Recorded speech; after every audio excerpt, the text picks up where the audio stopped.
Hey guys, it's your girl Kizzy Rock, and yes, Kizzy Rock is my birth given name. Happy Tuesday. Want to say hey to all my subscribers, new as well as season. I got a word for you. Tap in. Is it Tuesday? You know, I can barely keep up now. I'm telling you guys. So I haven't made a recording in several days. Been really busy, but I want to respond to a few different emails. I'm going to lump them all in together. A good sis wanted me to talk about, she's 54, and she's thinking about Cougaring, and she wants to hang out with me for a day because she feels like somehow I meet a lot of gentlemen. her words. I think she just see different things on YouTube. I want to talk about that, but I'm going to save that for last because that's not really my stilo type of thing. I want to speak about someone who feel like God is, she knows what her purpose is, but there's a lot of things that's holding her back. And lastly, I want to speak about something I want to speak about, and that is get back in the race. I've made a recording on that, I think a couple of weeks ago, but it's very heavy in my spirit. I'm going to start with that since it's so heavy in my spirit. So get back in the race. Again, a lot of you who God have really made promises, destiny moments, right? He's shown you visions of the promise, things like that. Again, at some point you started to feel disconnected from the promise, but now you're starting to feel something come back. Again, it's not all that giddiness that you once felt in the beginning, but you can feel things starting to come back around now, and you're like, I think the desire is coming back. You may have been so disappointed within the process, hitting so many different seasons of delays, or things just weren't working out, or you got disappointed, and God may be calling you to take another step, but you're fearful to take that step because you've been disappointed so much. You got to understand that God can give you a promise, but many times when it comes down to God-given promises, it just depends on what it is. We're probably not even ready for it. He just showing it to you. It can take a while. It can take a while because there are so many things that has to factor in. But God will always come back and get you and say, okay, the time is now. Then you will start to feel things start to move in the spiritual realm. Again, you'll feel that desire coming back that left you at some point. But whatever you do, if God is telling you, try it again, try it again. Try it again. It may not have been the time when you tried it last time and you were disappointed, but if God is literally convicting you to try it again, go to that place again, knock on that door again, make that phone call again, whatever. Do not allow the enemy to make you feel like you're wasting your time. Make that step. What's next? Oh, my good sis who feels like she knows what her purpose is, but she says she has some issues with insecurities from childhood. Things has happened where it pretty much have just silenced her in her life.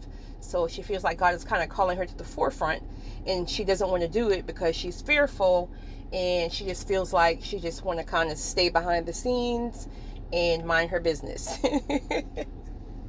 Well, sis, if it does not produce fear in you, then it's probably not purpose. Purpose is always bigger than you. Purpose, right? Not our own goals, dreams, and desires, which all that stuff is fine, but purpose is always bigger than you.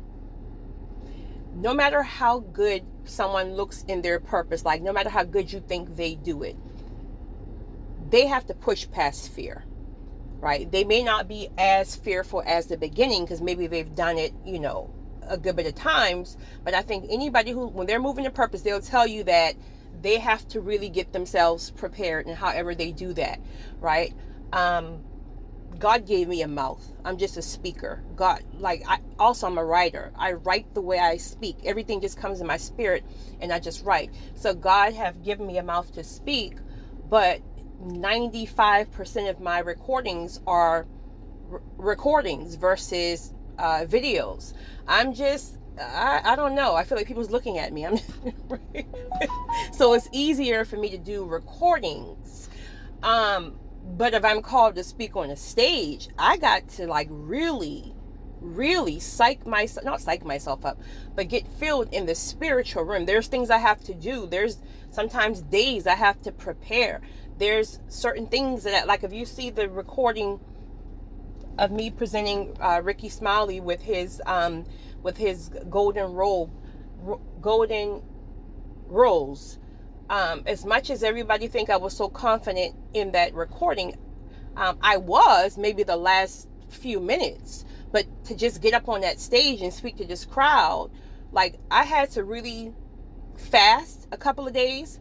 I had to have earphones in where I can stay full up in the spiritual realm versus whatever they had going on within the building, right? I mean, I would have loved to partake in what they had going on, but I had to really stay fill up in the spiritual room. So I had to have my earplugs in, listening to my recordings, things that motivate me and gets me fill up in the spiritual room. And then walking up the steps, I'm nervous, but you can't tell that, right? Because there's something that happens. God gives you a grace that when you step into it, then you start to flow because the Spirit takes over. It's not even you. So something just happened. So whatever God is calling you to do, trust and believe. You're going to be fearful. Oh, you're going to be fearful. Do you know how many people? I have a friend like this, an associate like that. She has a voice of an angel. Like, she has that voice that she can sing. She sings at her church, but I feel like God wants to use her on a larger scale, and she knows that too. But she's very, very, very shy, and she ducks away from that. And I was like, girl, do you know, if, all caps, if God is calling you to a larger scale and you really put yourself out there, the doors he will open for you? Because when you're in purpose, God has to open the doors for you. However God uses you, right? You have to push past the fear. The fear will never subside. You got to step into it afraid, and then grace takes over, and you're doing things the way God needs you to do it, right? This is why it's very important, again, to know how God uses you. I'm big on that. I'm big on knowing how God uses you. And you can never know that unless you are your authentic self. God will never use the fake. That's you. God will never use the fake. You have to be your true, authentic self, regardless about who agrees, who don't think this, God wouldn't do this, you shouldn't show some legs. You're going to see these legs, point blank, period, until God tells me otherwise, right? And God ain't telling me that yet. Okay, so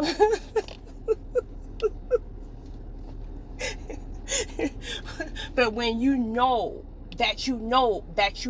how God uses you, even though it's different than your average person who may be called to church, who may be called to the actual building, who may be called to preach, who may be called to usher, who may be called to I don't know, children ministry or whatever, right? There's so many different ways God can use you, and it's not always church. It's not always holy, sanctified, holy. God can use you in so many different ways, but religion, or people who are not even tapped into their own purpose, they will try to have you live in a certain way, and that's not the way God is calling you. That's not the way God wants to use you. However God wants to use you, he has to send you. Think about it. If he wants to use you, wouldn't he have to send overflow in that area? In order for it to reach whoever he needs it to reach, he has to send you overflow in that area. What God will do is he'll introduce you to a little bit at a time, and he'll watch you like a hawk. Don't get it twisted. He's going to see how obedient you are to your convictions when he says, do this, move that way, bless that person, don't say this, I don't care if you don't like them, go plant a seed. He's going to watch you like a hawk. And when you're obedient to what he's asking you, then he'll bless you with more. He's going to teach you how to steward things along the way. I think a lot of people are also afraid because purpose being so big is almost like, but I don't even know how to steward that. He will literally teach you along the way. Like, there are some things that I don't know what the heck I'm doing, or I didn't know what the heck I'm doing. There's still some things, right? But he literally teaches me along the way. And because I had that boldness in me, where I'm not going to let something make me so fearful that I ignore the conviction because of my own fear. No, I'm not. Listen, sweaty palms and all. If God says move, I'm moving, point blank, period. But when he knows he can trust you like that, he has to keep increasing you. That's why you're here. That's why he wants to use you. Those of you who God have promised you wealth for kingdom purpose and kingdom missions, it's not about you and your big head family. You guys will be blessed in the process, but God will be sending wealth transfers and things like that to people, because he needs things done here on earth. He needs you. He's going to call you to get behind certain people who already have certain ministries. And those of you with that stubborn mindset are like, you're caught up with money, like money runs your world, and you feel like you got to hold on to everything. First of all, that's not your money. Like, God can snatch your job. Yeah, you went to school, kudos to you, you did great work, whatever, but God can find somebody else, period. So don't ever get yourself so caught up and so locked in. And I know sometimes that can also be a trauma response from people who may have never really had nothing, or like maybe you didn't have things to eat because your parents were crackheads or things like that. So you feel like you got to hold on to everything. Be mindful if, all caps, if God is calling you to be a kingdom steward, kingdom financier, things like that, God will start testing you on small levels. He will test you. Bless that homeless man right there. And you may feel like he can get a job just like me. That's not the issue. God is telling you to bless this man right here. God will watch you and test you with small things just like that.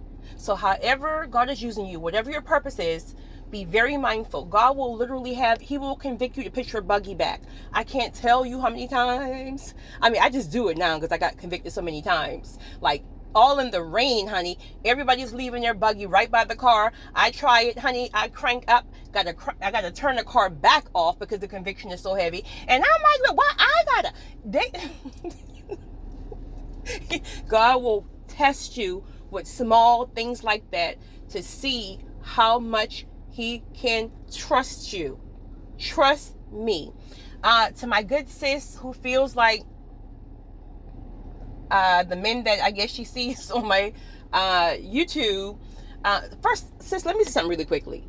Those are just random people. Like, I don't know if you're talking about the video that I posted a couple of days ago with the gentleman, or just like if I'm at certain events or whatever.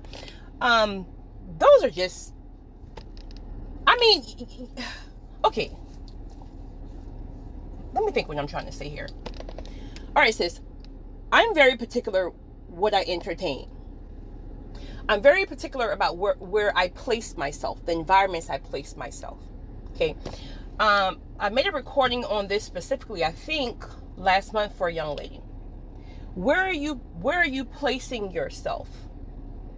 Right? Because I still can't grasp the concept of where the men are. There's a men shortage. Now, I agree there is a shortage of great men, good men, right? But a man shortage, where? Because I can't they're like gnats. I can't get rid of just meeting, and I'm speaking in general here, like grocery stores and airports or gas station. Where is the shortage of men? I see more men than probably I see women.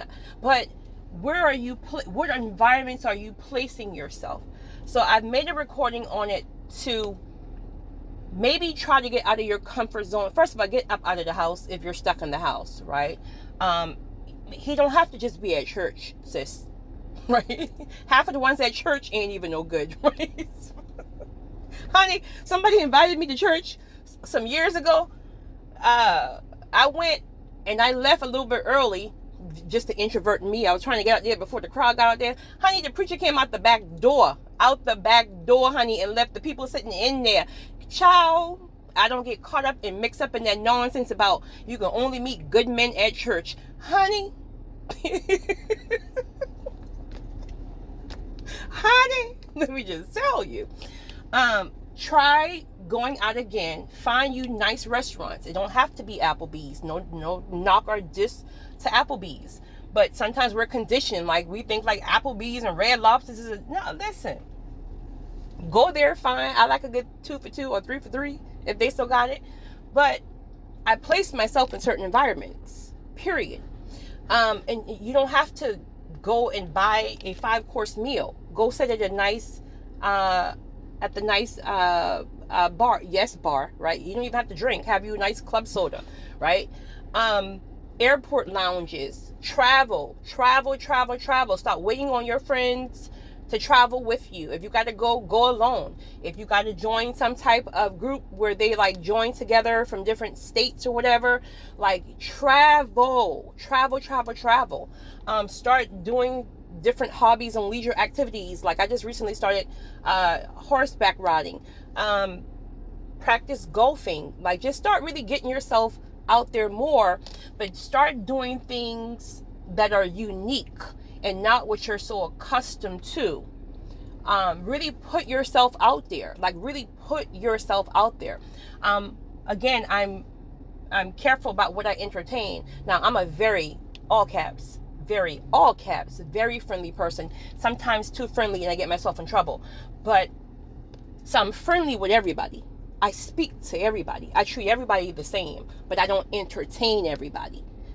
Right? That's the difference. So if you're looking for a certain type of person, then again, your location is going to be key. I was about to say something, but I don't want to offend anybody right there. Your location is going to be key. And just don't waste your time. If you meet somebody at a gas station, let's just say, and you know good and well you ain't got time for that because he already proved to you by his approach or something you may see or whatever, and you already know that's not, like, don't even waste your time. Be very, very nice, smile, whatever, even give a compliment. I do that because you got to be careful because sometimes people will take things as rejection and it's not even rejection. So I always give a compliment. I'll say something like, well, if I wasn't spoken for, I would have given you my number. Or you're very handsome, but I'm sorry, but I can't X, Y, and Z. I always tend to give a compliment to soften it so they don't feel like it's a blow where really I'm just not wasting my time with this foolishness, sir. I'm not wasting my time with this foolishness. Where are you taking me? Right? What is the vision? Right? Where are we going? What am I following? But I'm very, very kind to everybody. You also mentioned that you're thinking about becoming a cougar. Listen. Okay. I am a motivator for people to do what works for them. That's one of the biggest things that I support. What works for you. Society will have you fall on them and they don't even know their head from their feet. They're lost. They're miserable. They'll be trying to push you to marriage and they're miserably married. They'll be trying to push you to kids and they don't even want the ones they got. Like, you got to do what works for you. If you want to be a cougar, be a cougar. Right? You say you're 54. Okay, if you want to date somebody, I don't know, let's just say 28. Be a cougar. But you also have to be realistic that at 28, especially because women tend to men, I'm sorry, I think in certain areas we tend to what's the word I'm looking for? We tend to maybe mature, I guess. Mature quicker than men. Maybe not in all areas. I think men might have us beat in the emotional intelligence area there, right? Because we're just too emotional. They're more logical. But I think for the most part, women tend to mature faster than men. So you gotta factor all that in. And that's not to say that mature men aren't childish, because you got some mature men who are very childish, and you have some younger guys who are very mature and wise for their age. So it's never one size fit all. There's always an exception to the rules, but you gotta keep in mind that at 28, you might just want to have some fun. And I mean fun like just going to the park and eating some ice cream, right? You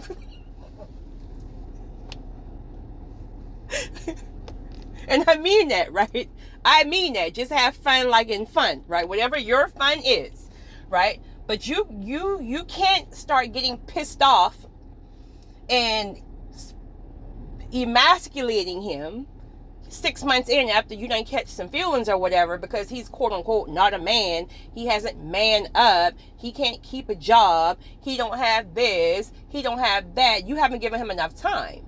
So I think you have to keep an open mind. Same things with men. Men typically, not typically, but for the men who like younger women, right? After that fun wear off, then it's like, well, she has a bird brain, right? She's childish. What do you think? What do you think, sir? You're 74. She's 19. Like, what do you think? Let's be fair here, right? You can't expect somebody to skip decades and just catch up with you. So those are things you have to factor in. So it really just depends on what you're looking for. Me personally, I like mature men. Again, mature doesn't have to mean age-wise, but I like some wisdom, honey, because I'm already like really, I'm what do old folks call it? Wise before your age, or wise for your age, or something like that, right? I know I'm an old soul. Have always been since I've been a little girl. I've always been an old soul. So I like wisdom. I need something that's going to capture my attention. I need to be stimulated mentally. That's what turns me on. And a 25-year-old just can't do that for me. I don't think. I don't know. I don't know. But if that's what works for you, you also stated that you feel like men your age don't want women your age. Again, it's never one size fit all. I was speaking to somebody recently about this, and this guy he's 52, and he says he will not date a woman under 40. He says it's something about him. He needs wisdom. He's built a certain type of life for himself, and he doesn't have time for all that drama from younger girls. So he wouldn't even consider someone that's even under 40. Under 40, right? So, and this is a high value man. So again, don't let all these toxic podcasts or toxic things really get into your head to make you believe certain things. There's probably a great deal of men who will not date a woman their age, but you can't take that personal. See, we as women, we want to take everything personal. So, okay, you're 54 and he's 54. Okay, you may see it like, okay, well, he left me, or for a younger girl or whatever. You may see it like, well, he left me because I'm getting older. Why can't you change your perspective? It's not even about you. He left because his knees hurt. Your knees hurt, right? He's going through a midlife crisis. So that's not even about you. He needs jumper cables to even get started, right? So it's all a mental thing for him. So he's trying to make himself feel good about himself again because he's struggling with the midlife crisis. And here you're taking it personal that it's about you when really it's about him. So you see how every scenario is different. But again, I think as people sometimes, or as women, we tend to take things personal when it's really not about you.